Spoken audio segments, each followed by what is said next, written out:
سامعین و حضرات، میں ریاض احمد ریاض قادری آفیشیل چینل سے آپ حضرات کے سامنے غسل کن چیزوں سے فرض ہوتا ہے۔ منی کا اپنی جگہ سے شہوت کے ساتھ جدا ہو کر عضو سے نکلنا سبب فرضیت غسل ہے۔ مسئلہ: اگر شہوت کے ساتھ اپنی جگہ سے جدا نہ ہوئی بلکہ بوجھ اٹھانے یا بلندی سے گرنے کے سبب نکلی تو غسل واجب نہیں، ہاں وضو جاتا رہے گا۔ مسئلہ: اگر اپنے ظرف سے شہوت کے ساتھ جدا ہوئی مگر اس شخص نے اپنے آلہ کو زور سے پکڑ لیا کہ باہر نہ ہو سکی، پھر جب شہوت جاتی رہی چھوڑ دیا، اب منی باہر ہوئی تو اگرچہ باہر نکلنا شہوت سے نہ ہوا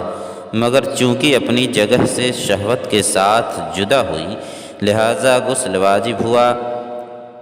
اسی پر عمل ہے۔ مسئلہ: اگر منی کچھ نکلی اور قبل پیشاب کرنے یا سونے یا 40 قدم چلنے کے نہا لیا اور نماز پڑھ لی، اب بقیہ منی خارج ہوئی تو غسل کرے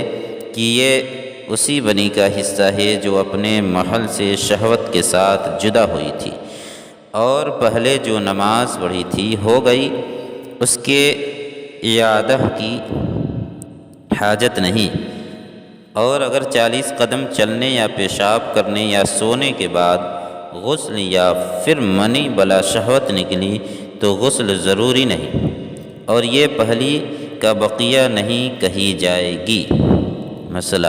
اگر منی پتلی پڑ گئی کہ پیشاب کے وقت یا ویسے ہی کچھ قطرے بلا شہوت نکل آئیں تو غسل واجب نہیں، البتہ وضو ٹوٹ جائے گا۔ احتلام یعنی سوتے سے اٹھا اور بدن یا کپڑے پر تری پائی اور اس تری کے منی یا مزی ہونے کا یقین یا احتمال ہو تو غسل واجب ہے، اگرچہ خواب یاد نہ ہو، اور اگر یقین ہے کہ یہ نہ منی ہے نہ مزی بلکہ پسینہ یا پیشاب یا ودی یا کچھ اور ہے تو اگرچہ احتلام یاد ہو اور لذت انزال خیال میں ہو غسل واجب نہیں، اور اگر منی نہ ہونے پر یقین کرتا ہے اور مزی کا شک ہے تو اگر خواب میں احتلام ہونا یاد نہیں تو غسل نہیں ورنہ ہے۔ مسئلہ: اگر احتلام یاد ہے مگر اس کا کوئی اثر کپڑے پر وغیرہ پر نہیں، غسل واجب نہیں۔ مسئلہ: اگر سونے سے پہلے شہوت تھی، آلہ قائم تھا، اب جاگا اور اس کا اثر پایا اور مزی ہونا غالب گمان ہے اور احتلام یاد نہیں تو غسل واجب نہیں جب تک اس کے منی ہونے کا ظن غالب نہ ہو، اور اگر سونے سے پہلے شہوت ہی نہ تھی یا تھی مگر سونے سے قبل دب چکی تھی اور جو خارج ہوا تھا صاف کر چکا تھا تو منی کے ظن غالب کی ضرورت نہیں بلکہ محض احتمال منی سے غسل واجب ہو جائے گا۔ یہ مسئلہ کثیر الوقوع ہے اور لوگ اس سے غافل ہیں، اس کا خیال ضرور چاہیے۔ مسئلہ: بیماری وغیرہ سے غش آیا، نشہ میں بے ہوش ہوا، ہوش آنے کے بعد کپڑے یا بدن پر مزی ملی تو وضو واجب ہو گیا، غسل نہیں، اور سونے کے بعد ایسا دیکھے تو غسل واجب مگر اسی شرط پر کہ سونے سے پہلے شہوت نہ تھی۔ مسئلہ: کسی کو خواب ہوا اور منی باہر نہ نکلی تھی کہ آنکھ کھل گئی اور آلہ کو پکڑ لیا کہ منی باہر نہ ہو، پھر جب تندی جاتی رہی چھوڑ دیا، اب نکلی تو غسل واجب ہو گیا۔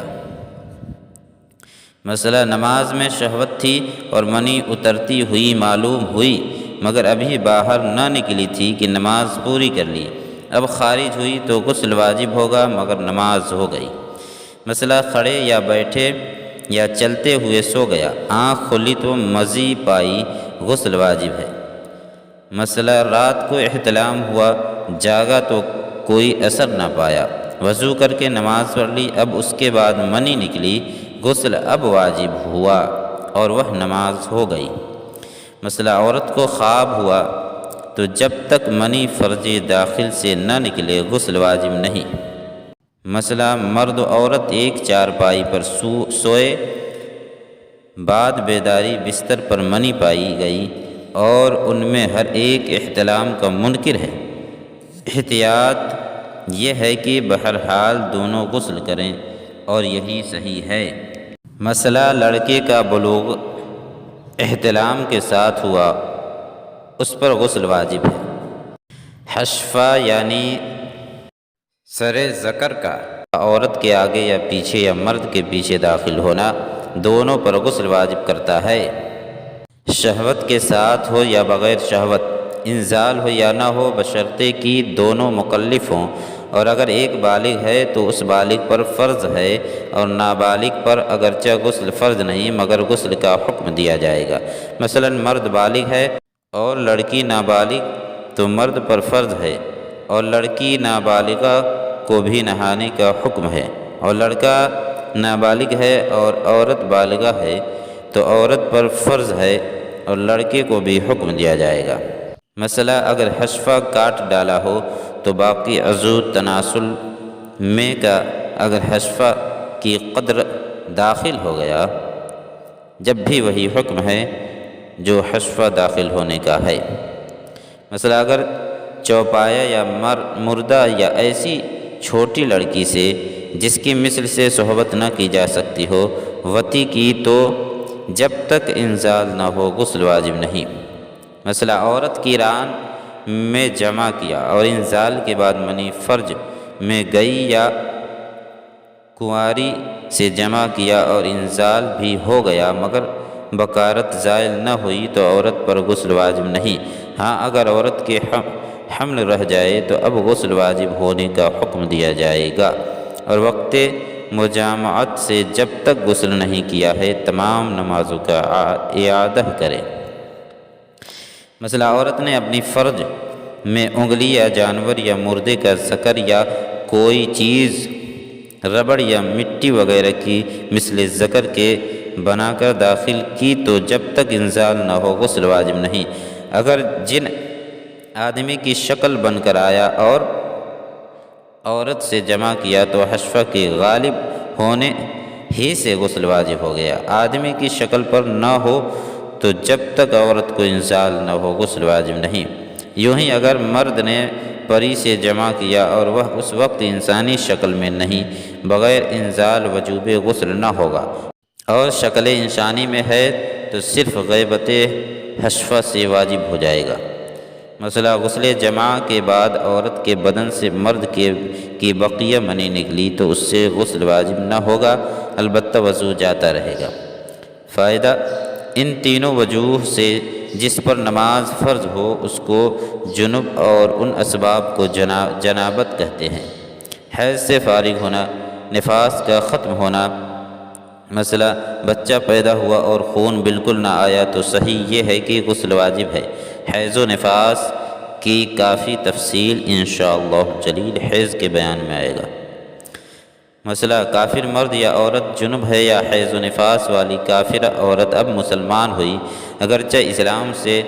پہلے حیض و نفاس سے فراغت ہو چکی، صحیح یہ ہے کہ ان پر غسل واجب ہے۔ ہاں اگر اسلام لانے سے پہلے غسل کر چکے ہوں یا کسی طرح تمام بدن پر پانی بہہ گیا ہو تو صرف ناک میں نرم باnsے تک پانی چڑھانا کافی ہوگا، کہ یہی وہ چیز ہے جو کفار سے ادا نہیں ہوتی۔ پانی کے بڑے بڑے گھونٹ پینے سے کلی کا فرض ادا ہو جاتا ہے، اور اگر یہ بھی باقی نہ رہ گیا ہو تو اسے بھی بجا لائیں، غرض جتنے اعضاء کا دھلنا غسل میں فرض ہے جمع وغیرہ اسباب کے بعد اگر وہ سب بحالت کفر ہی دھل چکے تھے تو بعد اسلام اعادہ غسل ضرور نہیں، ورنہ جتنا حصہ باقی ہو اتنے کا دھو لینا فرض ہے، اور مستحب تو یہ ہے کہ بعد اسلام پورا غسل کرے۔ مثلا مسلمان میت کو نہلانا مسلمانوں پر فرض کفایہ ہے، اگر ایک نے نہلا دیا سب کے سر سے اتر گیا، اور اگر کسی نے نہیں نہلایا سب گنہگار ہوں گے۔ پانی میں مسلمان مردہ ملا اس کا بھی نہلانا فرض ہے، پھر اگر نکالنے والے نے غسل کے ارادہ سے نکالتے وقت اس کو غوطہ دے دیا غسل ہو گیا، ورنہ اب نہلائے۔ مسئلہ جمعہ، عید، بقر عید، عرفہ کے دن اور احرام باندھتے وقت نہانا سنت ہے، اور وقوف عرفات و وقوف مزدلفہ و حاضری حرم و حاضری غوث سرکار اعظم و طواف و دخول منا و جمروں میں کنکریاں مارنے کے لیے تینوں دن، اور شب برات اور شب قدر اور عرفہ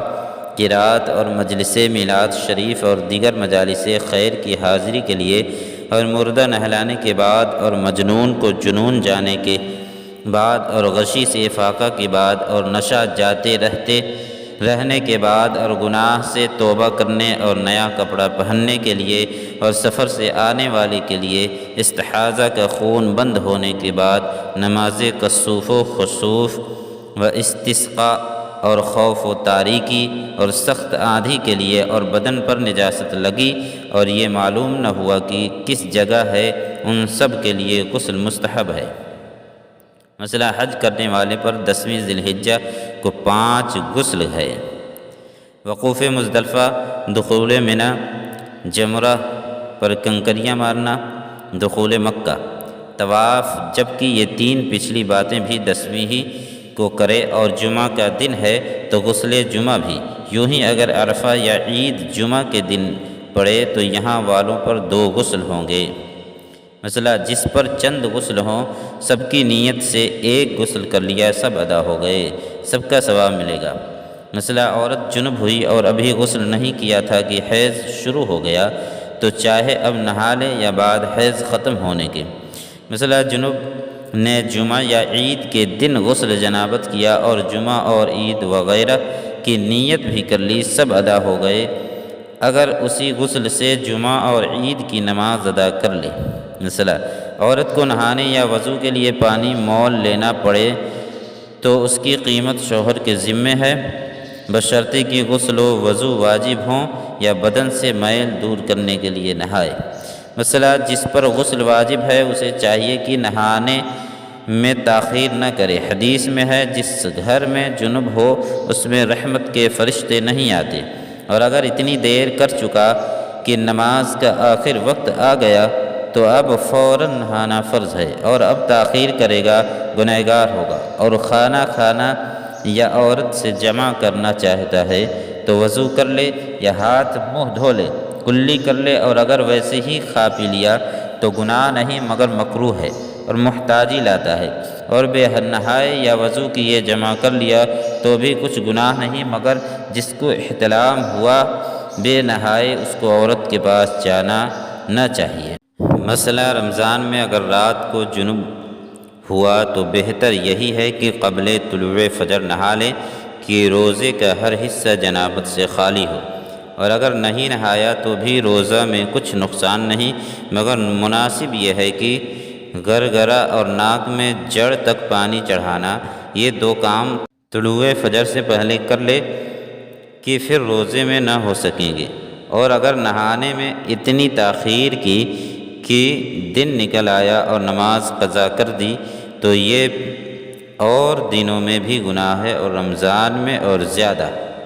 مسئلہ جس کو نہانے کی ضرورت ہو اس کو مسجد میں جانا، طواف کرنا، قرآن مجید چھونا، اگرچہ اس کا سادہ حاشیہ یا جلد یا چولی یا چھوئے یا بے چھوئے دیکھ کر یا زبانی پڑھنا، یا کسی آیت کا لکھنا یا آیت کا تعویذ لکھنا، یا ایسا تعویذ چھونا یا ایسی انگوٹھی چھونا یا پہننا جیسے مقطعات کی انگوٹھی حرام ہے۔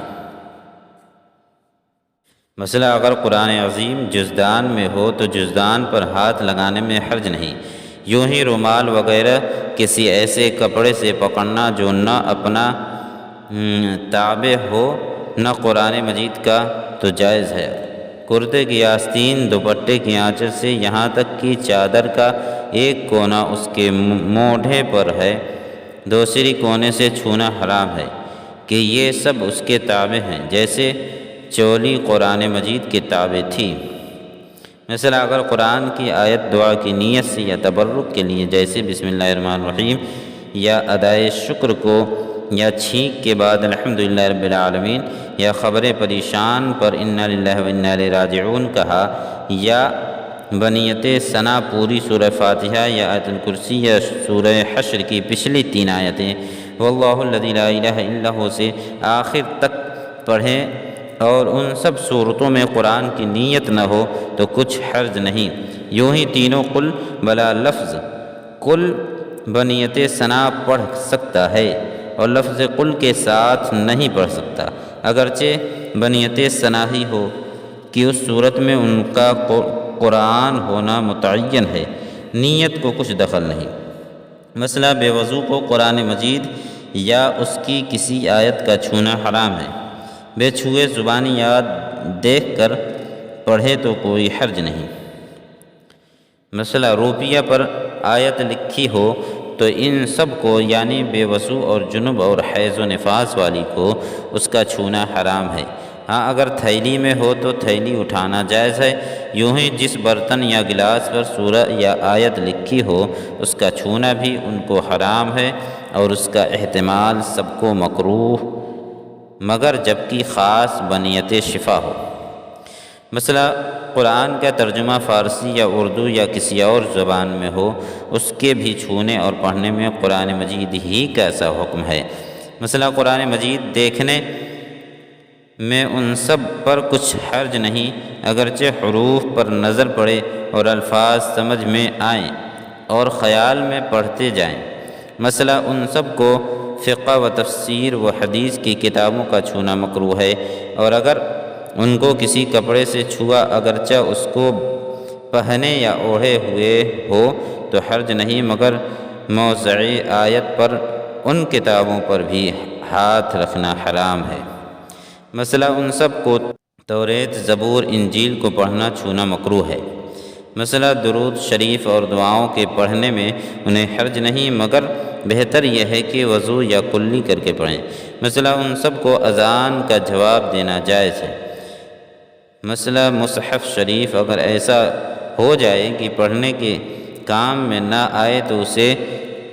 کفنا کر لحد کھود کر ایسی جگہ دفن کر دیں جہاں پاؤں پڑنے کا احتمال نہ ہو۔ مسئلہ کافر کو